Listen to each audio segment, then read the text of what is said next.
എല്ലാവർക്കും യൂട്യൂബ് ചാനലിലേക്ക് സ്വാഗതം. ഞാൻ ഇന്ന് നിങ്ങളെ ഒരു സ്ട്രോബെറി തോട്ടത്തിലേക്കാണ് കേട്ടോ കൂട്ടിക്കൊണ്ട് പോകുന്നത്. ഇവിടെ യൂറോപ്യൻ രാജ്യങ്ങളിൽ എല്ലായിടത്തും തന്നെ ഇങ്ങനെ സ്ട്രോബെറിയുടെ തോട്ടങ്ങളുണ്ടാവും. അത് നമുക്ക് തന്നെ പോയി നമുക്ക് സ്വയം അത് അവിടെ നിന്ന് പറിച്ചെടുക്കാവുന്നതാണ്. സ്ട്രോബെറീസ് ഫ്രീ അല്ല കേട്ടോ, നമ്മൾ രൂപ കൊടുക്കണം. പക്ഷെ നമുക്ക് നോക്കി നമ്മളുടെ ഇഷ്ടത്തിനനുസരിച്ച് നമുക്ക് പറിച്ചെടുക്കാം. ഓരോ വരിയായിട്ടാണ് കേട്ടോ ഇങ്ങനെ സ്ട്രോബെറി അവർ നട്ടുപിടിപ്പിച്ചിരിക്കുന്നത്. നമ്മുടെ കണ്ണെത്താ ദൂരത്ത് വരെ ഈ സ്ട്രോബെറി ഉണ്ട്. അപ്പോൾ ഇവിടെ ഓരോരുത്തരെയും വിടുന്നത് ഓരോരോ വരികളിലേക്കായിരിക്കും. അതായത് നമ്മൾ എടുക്കുന്ന വരിയിൽ വേറെ ആരും കാണില്ല.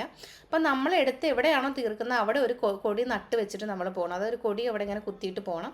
പിന്നെ വരുന്നവർ ഈ റോയിലേക്ക് വിടുമ്പോൾ അവിടെ നിന്ന് നമ്മൾ എവിടെയാണോ കൊടി കുത്തിയത് അവിടെ നിന്ന് ശേഷം അങ്ങോട്ട് പറിച്ചു പോകാം. അപ്പോൾ നമ്മുടെ കടകളിലും സൂപ്പർ മാർക്കറ്റിലൊക്കെ ഒരുപാട് സ്ട്രോബെറി കിട്ടാറുണ്ട്. പക്ഷെ ഞാൻ എൻ്റെ ലൈഫിൽ കഴിച്ച ഏറ്റവും നല്ല സ്ട്രോബെറി ഇതാണെന്ന് പറയും.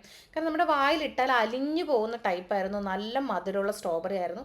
അപ്പം നമ്മൾ എടുത്ത് കഴിക്കാൻ പാടില്ല, പറിച്ച് അവിടെ വെച്ച് തന്നെ കഴിക്കാൻ പാടില്ല, ബില്ലിട്ട് ക്യാഷ് കൊടുത്തിട്ട് ഇത് മേടിക്കാൻ പാടുള്ളൂ എന്നാണ്. പക്ഷേ നമ്മുടെ കുട്ടികൾ അവിടെ ചെന്നപ്പോൾ തന്നെ ഒരുപാട് കഴിച്ചായിരുന്നു.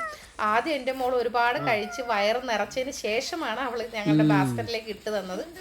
ആ സ്ട്രോബെറി കഴിക്കാൻ ഇഷ്ടമുള്ളവരാണെങ്കിൽ എപ്പോഴെങ്കിലും ഇതുപോലെ ഇങ്ങനെ സ്വന്തമായിട്ട് പറിച്ചെടുക്കാൻ പറ്റുന്ന തോട്ടത്തിൽ പോയി ഇങ്ങനെ പറിച്ച് കഴിച്ച് നോക്കണം കേട്ടോ. ഒരു നല്ലൊരു എക്സ്പീരിയൻസ് ആണ്. അതല്ല, ഇനി നിങ്ങൾക്ക് ഇഷ്ടമില്ലാത്തവരാണെങ്കിലും ഒന്ന് ട്രൈ ചെയ്ത് നോക്കൂ. എൻ്റെ ഹസ്ബൻഡ് ഇങ്ങനെ ഒരാളായിരുന്നു, പക്ഷേ ഇവിടെ പോയി കഴിച്ചപ്പോൾ സ്ട്രോബെറി ഇഷ്ടപ്പെട്ടു. ഞങ്ങളങ്ങനെ ആവേശത്തിൽ ഇത് പറിച്ചുകൊണ്ട് പോയി ബില്ലടിച്ചപ്പോഴാണ് മനസ്സിലായത് ഇത് 5.5 കിലോ ഉണ്ടോയെന്ന്. പിന്നെ ഞങ്ങൾ ഇതുമായിട്ട് വീട്ടിൽ പോയി 3 നേരം ഇത് തന്നെ കഴിച്ചു. പക്ഷെ ഞങ്ങൾ മാത്രമല്ല കേട്ടോ, ഇവിടെ ഇതിൽ ഞങ്ങൾ വാങ്ങിയതിനേക്കാളും കൂടുതൽ ആളുകൾ വാങ്ങിക്കൊണ്ട് പോകുന്നുണ്ടായിരുന്നു. എനിക്ക് തോന്നുന്നു അവർ ജാം പ്രിപ്പയർ ചെയ്ത് വെക്കും തോന്നുന്നു വീട്ടിൽ. അപ്പോൾ ഇതുപോലത്തെ വീഡിയോകളുമായിട്ട് ഞാൻ വീണ്ടും വരാം. താങ്ക്